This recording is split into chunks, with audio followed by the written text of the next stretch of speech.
What's up, my friends? I am back with another Cancer 101 video.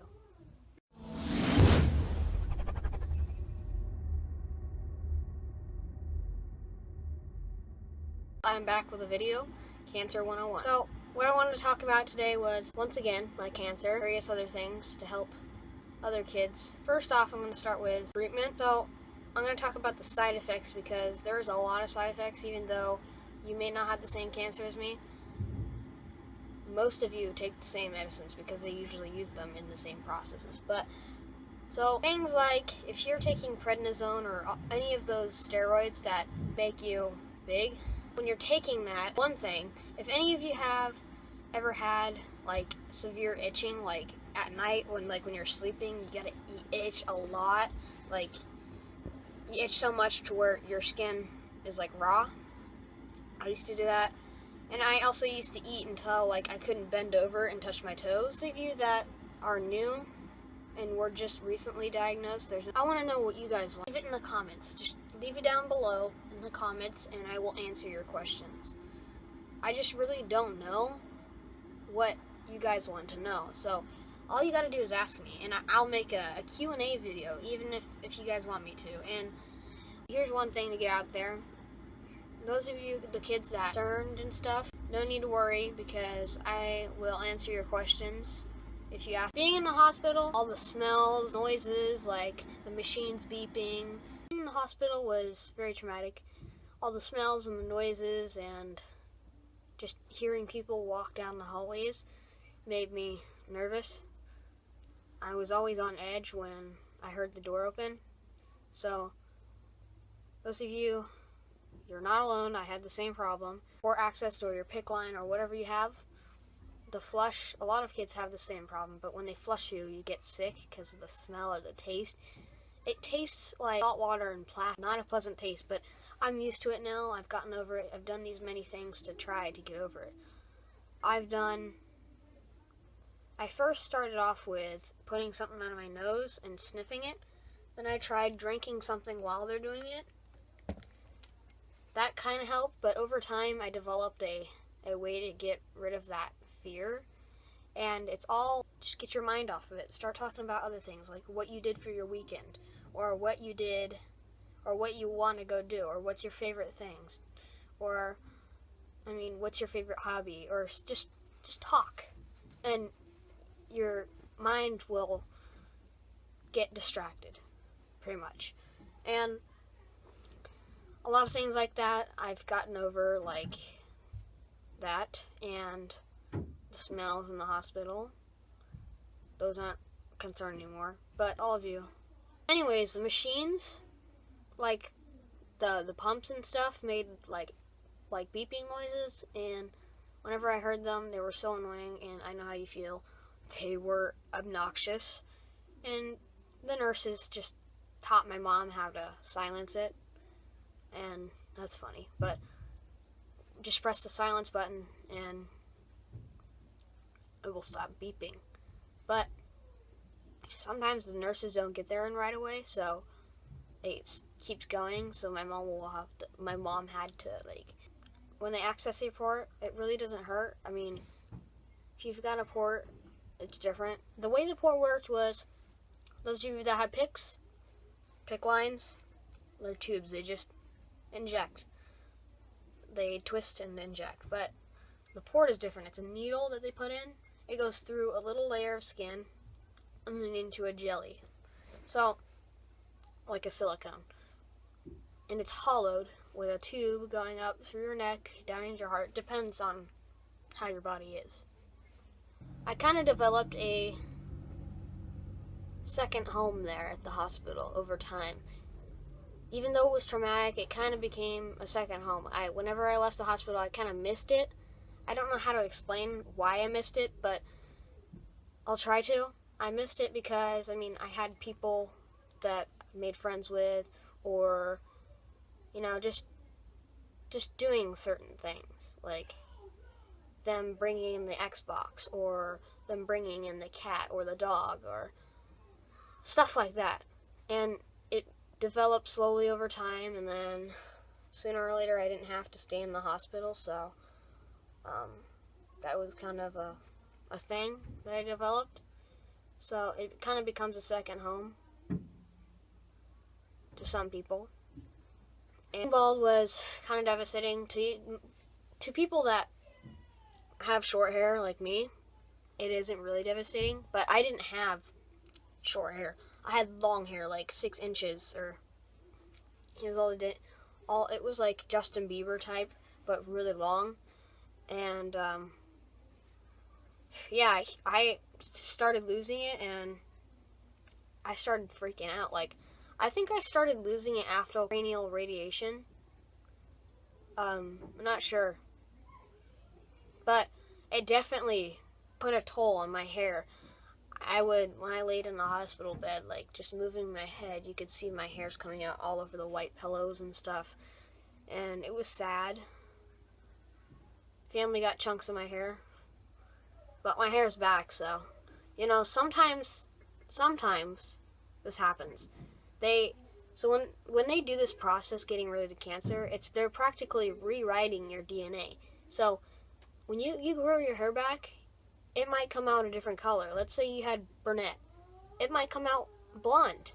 It's so weird, but that's the cool thing about it, is it'll come out naturally blonde.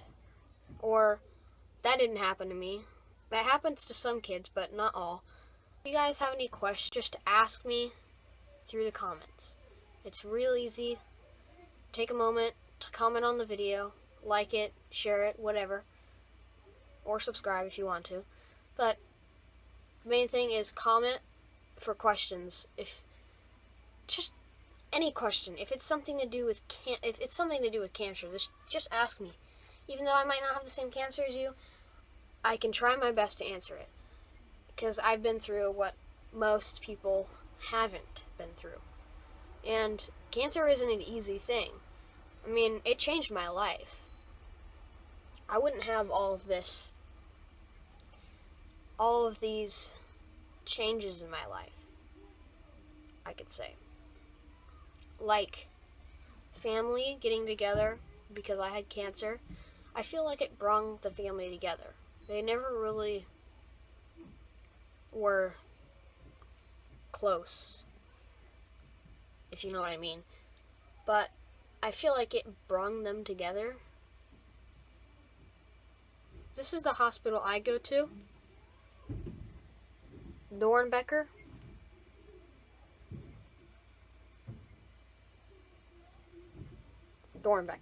So, if you live in Oregon, you know what OHSU is.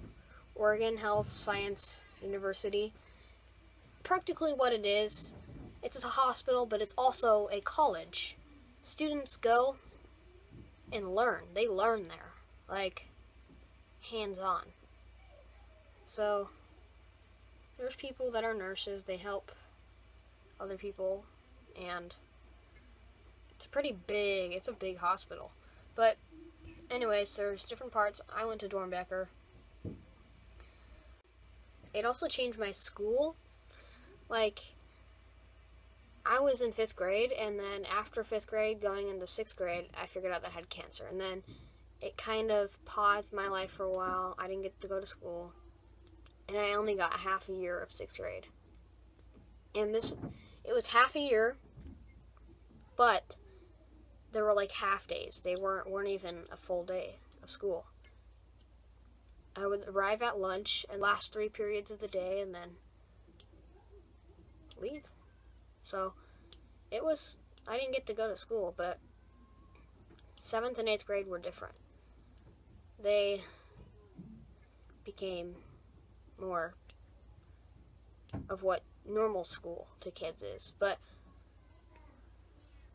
a lot of you probably that are diagnosed are thinking, well, am I ever going to get to go to school again? Yes, you will sooner or later get to go to school and feel confident enough to go to school. And those of you that feel like you're being bullied because you don't look right, like you're bald or you're fat, or you're not fat, you're not bald. And that's the hard thing about it, is kids shouldn't be making fun of kids that have cancer because they have no idea what they've been through or what they're going through. And those kids are just selfish. They don't care about anybody else but themselves. They're trying to look elite in front of all the other kids, so you would call it discrimination. And it's not right. I never got bullied when I had cancer. A lot of people actually were nice to me. And then afterwards, they were like, oh, you don't have cancer anymore. Let's just pick on them. And that's not right. You still shouldn't pick on anybody, even if they're done with treatment. You never know if cancer comes back or anything like that. So it's not right to do that. And those of you that feel threatened, just try to make through it. If you don't get to go to school and if you feel better off doing online school, then do that. I did that for a while. I didn't really do online school, actually. We got everything, and I didn't really do any online schooling. And I kind of wanted to, but we never got to it. So, yeah.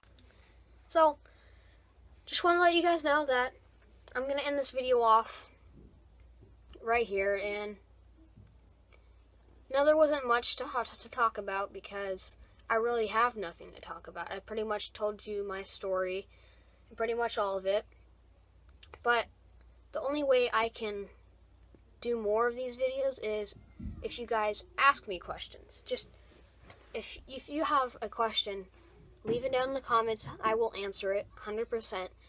It might take me a while, but I will return to your comment because I get flooded by emails by YouTube. I have it set up to where someone subscribes to me, it shows me, and so if you've got questions, just comment down below, share the video, and it also helps spread word about my channel and my videos.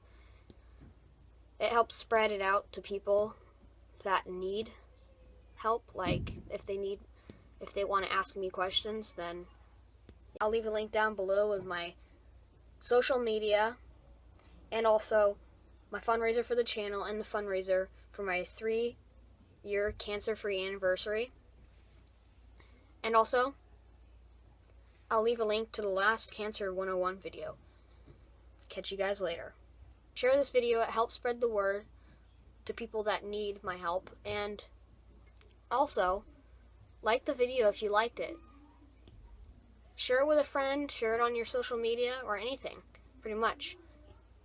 And comment on the video. That's the most important thing, comment.